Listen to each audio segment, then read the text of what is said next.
Profesor, muy buenas noches. Compañeros presentes, tengan todos ustedes muy buenas noches. Eh, Quien les habla, Amelia Araujo Linares, y en esta oportunidad voy a exponer sobre el tema de planeamiento estratégico. Y primeramente voy a hablar sobre su origen. La planificación estratégica surgió el año 60, auspiciada por el libro de Igor Ansoff en el año 1965. El libro llamado Corporative Strategy, o bueno, traduciendo sería Estrategia Corporativa. Eh, Igor Ansoff nos da a conocer mediante este libro que la clave de la estrategia es reconocer si la empresa está funcionando, y también nos habla sobre que la planificación estratégica es, es dirigir las acciones de la empresa a lo largo del tiempo, y así pues mantiene también un equipo alineado en cuanto a los objetivos trazados.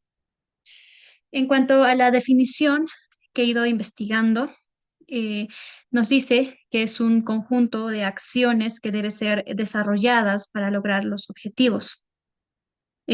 También nos dice, ¿no? Bueno, según lo que he podido investigar y logré entender, que es una guía para las empresas en en su planificación, en sus acciones, y así poder alcanzar, ¿no?, los objetivos futuros, y así poder asegurar su misión. También voy a hablar sobre las características. Son cuatro. Primeramente está la característica cuantitativa.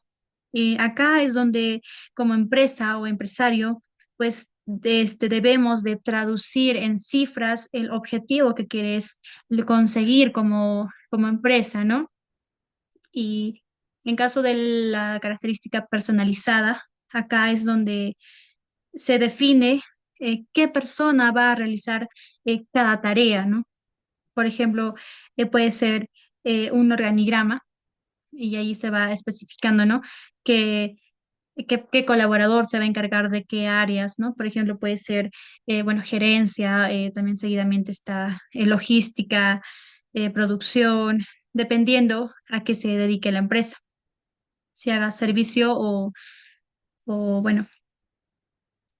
Y en caso de característica descriptiva, acá es donde se va a definir, ¿no?, las tareas realizadas, o sea, qué tareas van a hacer en su área, digamos, por ejemplo, ya sea en recursos humanos, cuáles son las tareas que va a realizar durante, bueno, diariamente o semanalmente, incluso, bueno, mensualmente, ¿no? ¿Qué objetivos va a alcanzar también?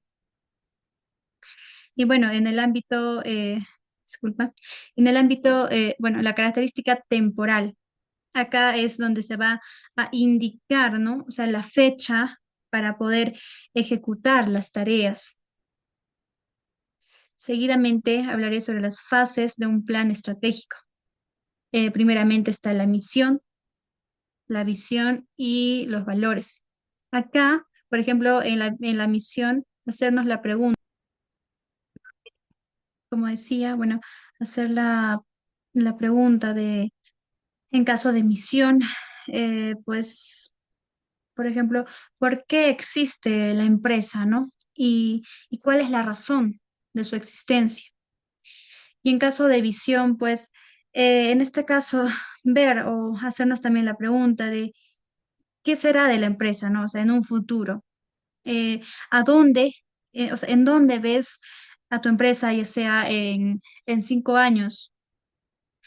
Y en el ámbito de los valores, pues, ver cómo actúas, cómo te describes, o sea, cómo actúas, ¿no?, frente al público, cómo te describen o cómo te ven tus clientes, o tus trabajadores, o también los proveedores o los colaboradores, y sobre todo cómo te ve tu competencia, ¿no?, como empresa. Y bueno, otra fase de un plan estratégico es el análisis interno y el externo. En el caso de análisis interno, es donde es como, acá es cómo está la empresa, y y cómo ha llegado hasta ese lugar, ¿no? Es como decir, los medios para desarrollar los recursos y las capacidades de la empresa. Y en el ámbito, en el análisis externo, es donde, por ejemplo, cómo se relaciona tu empresa, ¿no? En su entorno, por ejemplo, en el entorno, o cómo le afectan las relaciones con el exterior. Por ejemplo, puede ser cómo se relacionan con los proveedores, cómo se relaciona con los clientes, cómo es su relación con sus competencias. También en el ámbito político, económico, en el social, tecnológico, también está en lo legal. Y en el ámbito del DAFO y CAM, en el DAFO y en el CAM es donde se va a ver, ¿no? La situación de la empresa. En el DAFO, pues nos permite ver un análisis interno, ¿no? De que nos dice dónde está la empresa ahora mismo. Por ejemplo, ahí podemos ver las debilidades, las amenazas, las fortalezas y las oportunidades que tiene como empresa. Y en el CAM se puede ver acá cómo es, por ejemplo, en el ámbito externo ya también. Acá se puede ver